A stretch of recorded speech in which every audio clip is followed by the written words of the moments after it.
Ang nararamdaman Hindi ako ko, magwawan-wala, papagalitan ako ng mother ko. Sabi nga, wag ka na umakyat kahit saan-saan. Napalo na ako sa puwet. Sakit na ng puwet ko. Namumula na. Anyway, shout out po sa lahat ng mga lagi nakasupport sa Truth Will Prevail channel. Doon lang tayo sa totoo, yung may pinaglalaban ng mga tao.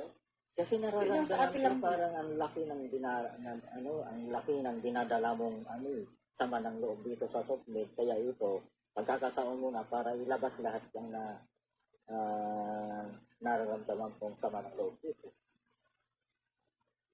Hindi naman sa sama ng loob. Yung ano ko lang dito, kasi yung assessment ko ay evaluation ba sa mga nakikita ko. Tsaka yung siyempre kasama din yung emotion, no? Parang nabastos lang ako, na-insulto lang ako sa nangyari kahapon.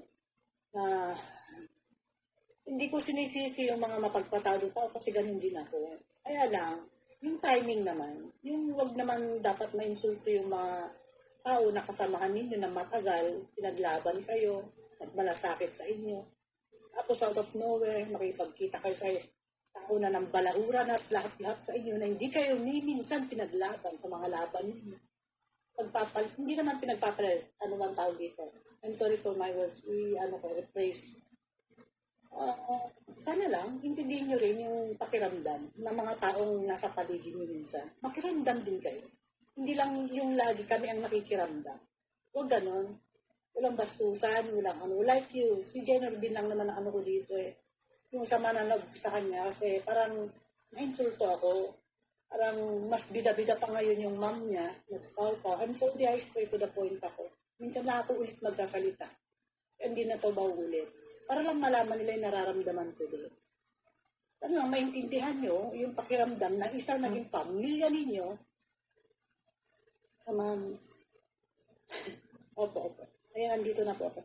Yun, sabihin ko lang dito, parang similar rin din sa sa iba na parang nagamit ka lang ba? Parang, alam mo yun, ilabas mo yung pangil mo. Ito ganyan. Di ba ganun yun, Jenner Bean? Pinutad ko naman yun. Kahit isang pangil ko lang para ipaglaban ang mga nabalahura, na alitrista, nalait, taga-DISS. Tinulungan kita sa laban no, kahit na hindi ko naman talagang kalaban. Tapos na, one day lang, mam-mam ka na naman dyan. Ano yun? Nakakaano din yun eh, nakaka-insulto. Nakakasakit, yung pinakamahirap dito eh, yung masakit eh. Kasi pinaglaban kita, naawa ako sa'yo noon, ang dami ng babalawra sa'yo. Tapos, pinipilit ko magpakabuti, ayaw ko na ng walwalan, pero ini-instigate mo ako, alam mo yon, ako magsasalita na ako ngayon. Sabi ko nga sa inyo eh, direct to the point ako magsalita. Saan nakikinig ka dito? So, binigyan kita na pagkakataon na ilabas ko yung isang pangil ko. Ano nangyari? Di ba naging matapang kayo? Tapos one day, maririnig ko, yung kumalaban sa mga DI na malimusta, ng lait, halos lahat ng taga-DISS. Andyan, ma'am, ganito, ganyan. Anak ng teteng naman. Anong gusto mo maramdaman ko, Jeno? Pupurihin pa rin ba kita? Yan ang hirap sa inyo eh. Nung kailangan ninyo ang mga tao, nandyan ako. Nagpupuyat. O kanta dito, kanta dyan, anak ng tete. Pero pagkatapos ng lahat, ako naiiwan sa ere. Hindi pa nga nag-apology yan sa akin. Tapos nakipagkita na kayo. Pinupuri siya ng bida-bida sa channel ng David Ilagan. Ano mararamdaman ko? Hindi niyo ba nagigets yun? Hindi niyo ako masisisi kung nawalan ako ng gana magsuporta sa inyo. Para maintindihan niyo rin ako, hindi laging ako mag-iintindi sa inyo. Kung meron kayong mga laro, sa inyo na yan. Laruin niyo lahat ng mga tao dito. Pero wag ako, iba na lang. Ayoko nang ganon. Ayoko nang ganyang laro. Kasi ako mula sa puso. Pag ako, nagmanasakit sa inyo, from my heart yan. No? Mula sa puso yan. Pero pag kayo, Hanggang doon lang. Oh, sige, nagamit ko na yan. Wala na. Kailangan ko ng maraming kaibigan, magbagong kaibigan. Yung mga kaaway, bawasan. Depende naman yan eh. Sa naging kaaway ninyo eh.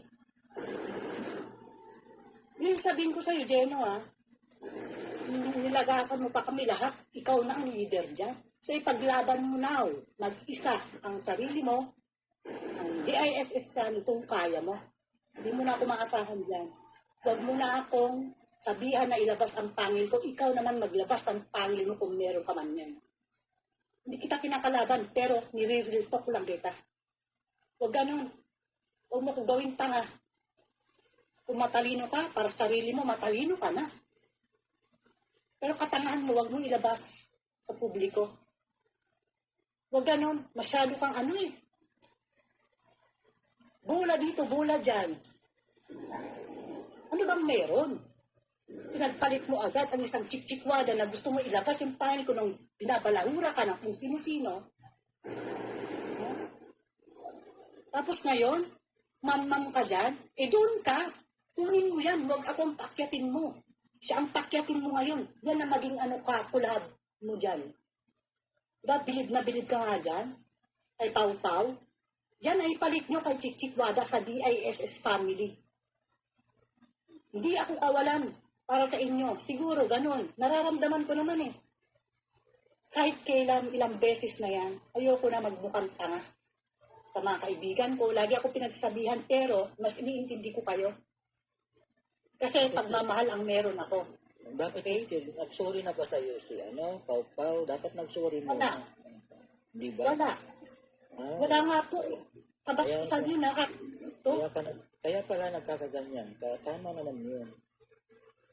Kung nag-sorry yan, bago ko nyo anong tawag doon, nakipagkita, or binida-bida sa channel ng isang David Ilagan, hindi dapat naintindihan ko pa. Wala eh.